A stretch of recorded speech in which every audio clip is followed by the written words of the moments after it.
This is the Out of Time Film Podcast, where your hosts Tom and John discuss everything from blockbuster films to TV and games like there's no tomorrow.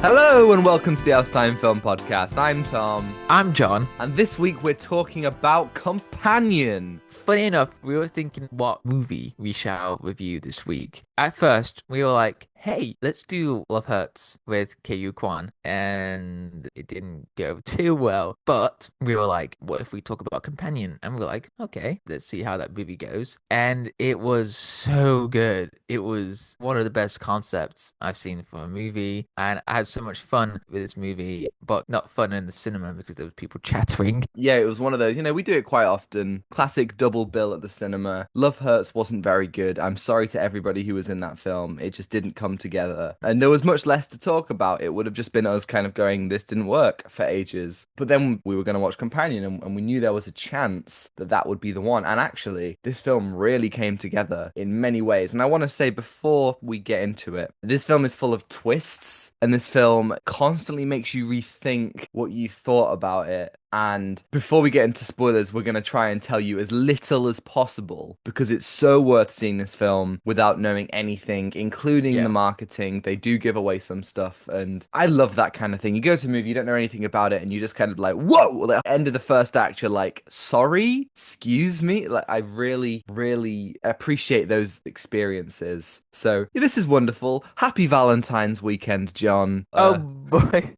Yeah. Here we are talking about a very Valentine's rom-com adjacent, I would say. Yeah. Kind of like rom-com thriller. This film, simply put, is about two people in a relationship where it's not the healthiest thing on the planet. I really don't know how much more I can say without going into spoilers. Well, so I won't. The movie was romantic. It was such a fun time. You get to see this dynamic between the couple throughout the movie. Iris, that's played by Sophie Thatcher, and Josh, played by Jack Quaid. And it was such an amazing performance from them. You get to see the love, the actual love for each other. At times it can be rocky. At times it can be some beautiful love story that everybody might want. Yeah, what about you? What other moments? I agree with you. I think it's a very fun film. There is a lot of tension in it and there is a lot of thrillery kind of elements, but they keep it light, they keep it funny throughout. There's a really good ongoing bit with a dinosaur and Dracula. This is going to confuse so many people. If they haven't seen the movie, they're going to be like, wait, so it's a rom-com, but with a dinosaur and Dracula's in it? Is what? Like, what? Well, just bear with us. Just bear with us. This might be a weird roller coaster. There's going to be a drop at some point, for sure. Yeah, and it'll be a loop-de-loop.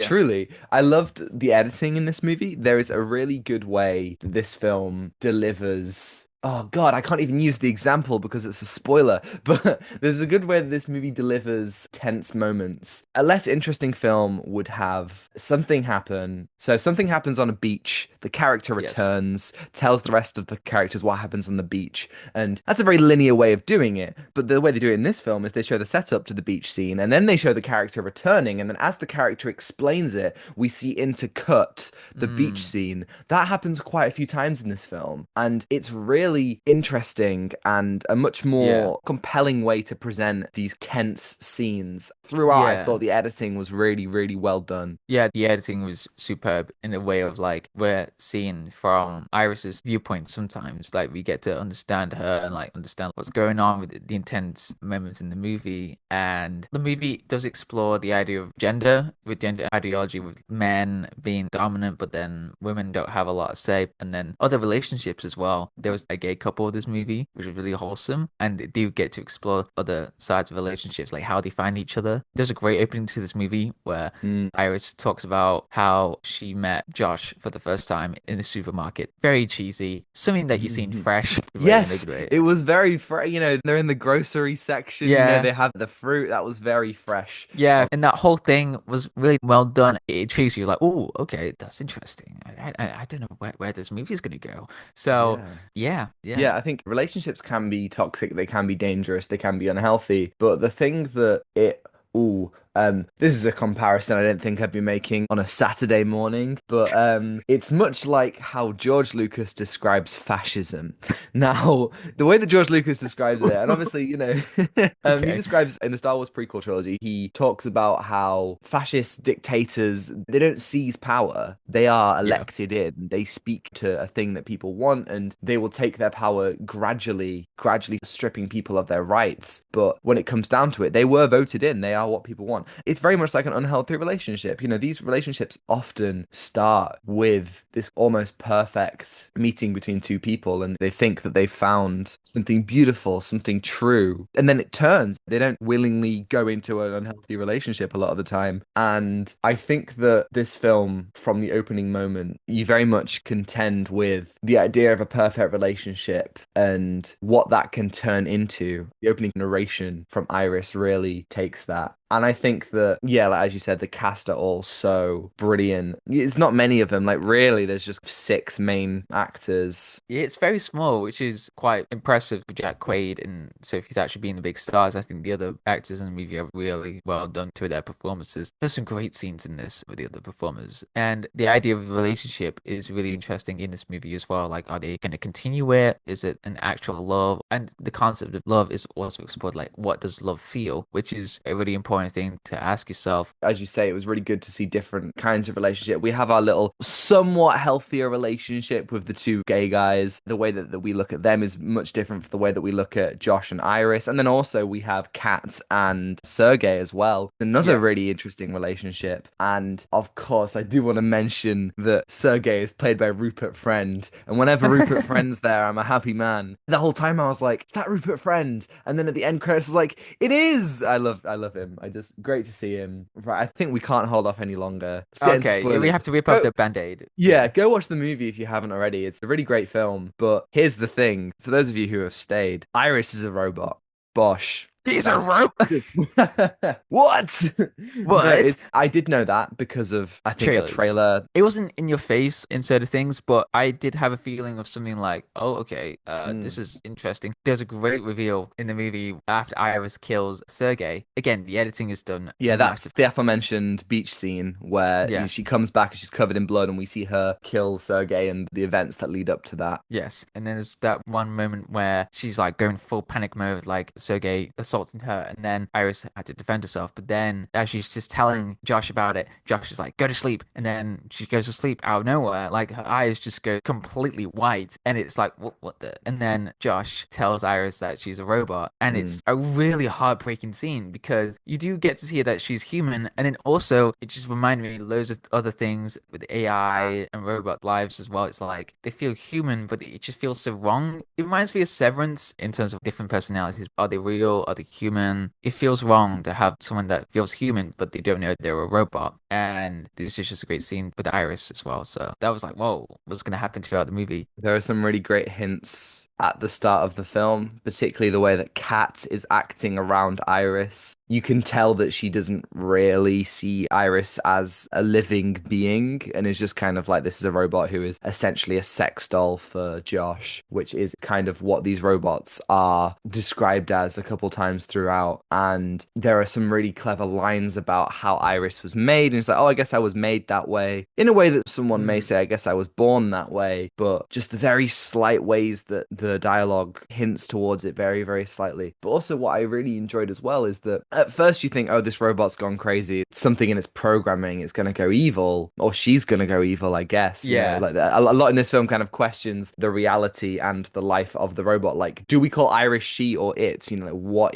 Yeah. what does it mean for it slash her to have a life? But we find out also that it's not her that's gone crazy and started murder. This was planned. Josh and Kat planned to have her kill Sergey so they could take his money, which was very interesting because you then start to think about how humans use robot as a tool. You see it earlier in the film. There is a sex scene where Josh just finishes and is just totally like disregards Iris and is like, okay, bedtime. And that's something that you see a lot. It's this idea of men taking what they want in a relationship and not having any Yeah. empathy for the woman's needs. But then at the same time, you have this idea about about a robot and AI being used simply for human needs. And for this, she is used as a tool in murder. She herself has numerous lines about what life means to her and the things that she feels, and they are using her to take lives. She doesn't really have any autonomy in that, although she thinks she does. That's very interesting stuff. That's very interesting. It becomes very self-conscious in a way of like, oh, am I a robot? With the intelligence, with the appearance, and the idea of desire. What Iris wants in this movie is to love Josh. That's all she wants. But then it becomes deeper. She discovers that she's a robot. She discovered there's autonomy behind a phone, literally a phone that controls Iris. And she discovers she can do so much more than this relationship. Like she can have a say in this world or something or become independent. Oh, it's just like she's trying to discover herself in a way. At the end, there's this great scene where she got burnt, so her Mm. skin melts off, but she takes off the burnt remains, and you get to see the fully humanoid hand that appears. And I thought that's interesting because she's trying to think about herself, like, can she live with herself, all the things that humans wanted to do, and only see her as just a mere tool. That was just really impactful to see. And what the movie does as well, the twists are just fantastic. There's another scene where the four are arguing like who gets the money. Josh argues that it only should be the three of us. And it's like, well, the three of us, what are you talking about? And then Eli and Patrick move aside. This is the queer couple. And Eli apologizes about how Josh is behaving. And then Eli tells to go to sleep that Patrick's a robot. He's a robot. And it's like, what? What concepts? Like, what is going on? And it just gets even crazier. Patrick also realizes that he's a robot. There's a fantastic scene where Patrick does tell Eli what love feels like, and it feels like he's on fire. It is painful, and I think that's a great way to explore androids as well, like robots. What do they feel? Yeah, throughout there's a really good running theme of what these androids feel and the idea of love and fire. So obviously Patrick describes his love for Eli as pain, as fire. That's already really fascinating because the film makes it very explicitly clear that their love is real and that Patrick, as a robot, can and does feel these feelings. And at the end, Josh has Iris handcuffed to a chair and says, let's test if you actually can feel. And he makes her put her hand over a candle. And as you said, her whole arm sets on fire. And you can see, I mean, Sophie Thatcher's performance is so amazing. This kind of life form that isn't programmed to show that pain, but is absolutely feeling that pain. I think that's really interesting. So throughout, that is this kind of theme, love feels like fire. There's the literal fire that Iris gets, which is Josh's final, or one of the final methods of torture on her. But also at the end, when she takes that hand off to reveal the metal skeleton, it's kind of liberating. She's kind of Yes. she's almost seeing herself for the first time. And there's a little bit as the credits roll, you see her driving away and you see her in a car waving at another Iris bot. The other Iris bot sees the metal hand and all. And in that moment, it's the most liberating because she can be a human and be a robot at the same time. And I thought that that was also, it's very much like The Creator, which we talked about in 2023. This idea of what can robots feel, something you see in a lot of films. I think this film would make a fantastic Terminator film. Obviously, it works well as its own piece, but it's really cool to consider this. It's a different spin than anything we've seen in that universe where robots are almost always killing machines. In this one, we have the idea of them being programmed specifically not to harm humans. And also, my dad keeps on telling me to mention this. So, man, this is for you, Dad. Oh, Apparently, it's okay. like Ex Machina, which I haven't seen, Well, but I have to counter that. So oh, I'm gonna make sure my dad listens to this episode. if Ex Machina is like companion, I can totally see that in ways, but it's nothing like the film because Ex Machina goes in deeper philosophical ways about human lives, but also about are we being tested throughout. But I wouldn't compare this to Companion because Companion is exploring love, which Ex Machina does, but in a darker way. They're completely different tones. Isn't Ex Machina also about the creator of the androids as well? Yes. So it explores the creator. We got a big-headed guy played by Oscar Isaac. He's a genius and he just makes robots, but it's not specifically for people. He just makes them for themselves. Whereas Companion is about the company that Mm. sells them as well. So there's numerous plot twists throughout the movie about do we trust people or do we see them as robots? So like, for example, Patrick, we did not know Patrick was a robot and that surprised us. It's like, oh, whereas Ex Machina is about a whole different thing. I do see the comparison. Good argument there, Tom's dad, I would say. But Take yeah. that, Dad. No, I can, yeah, I think that makes sense. It's also interesting how this film explores. God, we keep on saying so interesting. Oh my I God. need to get a thesaurus out. It's compelling. The one of the other twists, I guess, if you want to call it a twist. Josh is an incel, and that's something that, as the film goes along, we see the building of him becoming more and more controlling and more unhinged to the point where he literally is like, "You're just like every woman I've ever known," and it's incredibly telling of who he is. You're like, okay, I get it. I get what's going on here now. And that also was a really interesting angle to take. He's very much the whiny guy who believes that the world owes him something and believes that he has Yeah. had so much struggle in his life. No women will date me. Yeah, Yeah, it's right. just like And that. with what the film presents us, he doesn't really have anything to be upset about. He's got friends. I would argue, from my perspective, the film tells us that these robot lives are real. The things they feel are real. And if you have a robot boyfriend or girlfriend, that's a real relationship. These are real feelings and emotions, even if the memories may be augmented. So Josh, for all intents and purposes, does have a relationship. He has many things to be happy about, and yet his greed makes him lose all that. He loses all of his friends, who all die spectacularly throughout, and he can't control anything. He can't control his own emotions, by the end. There are so many chances for him to just kill Iris, and he doesn't because he wants to prove himself as better. He can't control himself in that regard. He can't control the robots. Even when he thinks he has Patrick completely under his control, he tells Patrick to stop Kat, and Patrick just stabs her. She's dead. That was Patrick's interpretation of stopping her. And so I think it's really great just throughout how this film continuously Yeah. peels back the layers in a pretty tight 90 minutes as well. Yeah. Oh, what a good one time. A pretty good movie, I have to say.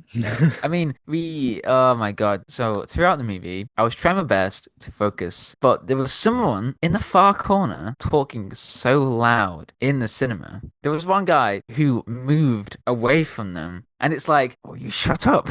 I'm trying to watch a movie here. There's Yeah. people acting. Can't you see? You paid money. That annoys me so much. I don't know how you Ugh. put up with it, man. You are I definitely mean, annoyed throughout. normally I go and tell these people to shut up, but it was one of those things where I just kind of sat and took it, and it was so annoying. I think unfortunately this film loses points because of the experience that we had. It was a great Yes. film, and when the film was loud enough that we couldn't hear those two bozos in the back, small screen, so like I bet everyone in the cinema could hear, but especially in the quiet moments, because I think the film had brilliant sound design, so there were little kind of small moments where silence is really well used, and you just kind of hear these two people in the background going.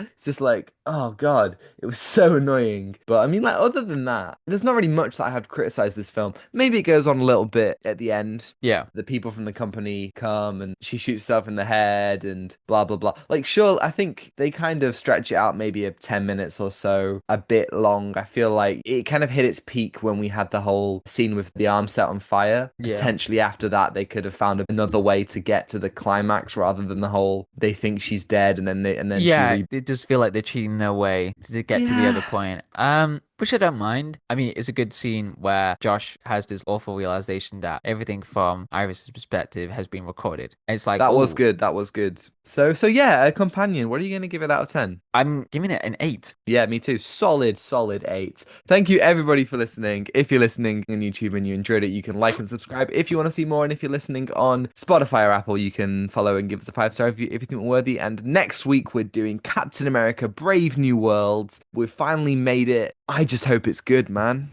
Yeah, optimism. I'm just trying to get my optimism up to somewhere for a movie that I haven't seen a lot of clips from. Just ready, I'm ready. I'm ready to fight against those expectations. What the movie has given me for. Yeah. Woo! And you can send us an email at outattimefilmpod@gmail.com. Let us know your thoughts on Captain America: Brave New World, and we'll answer it right here on the podcast next week. Yes, and you can follow us on Instagram at Out of Time Film Pod to see our incredible thumbnails from Zain Afzal. We're on Blue Sky now, so if you want to hear more thoughts from Tom and me, we're going to be on Blue Sky, which is going to be in the description below. We got edited clips on TikTok, also on Instagram Reels and YouTube Shorts, and you can find links there or in the description below as well. Thanks to Jones-Meyer for the excellent theme and Ronan Phillips for vocals as always. And I think that's everything. Take away given. Give nothing back. Goodbye. Goodbye.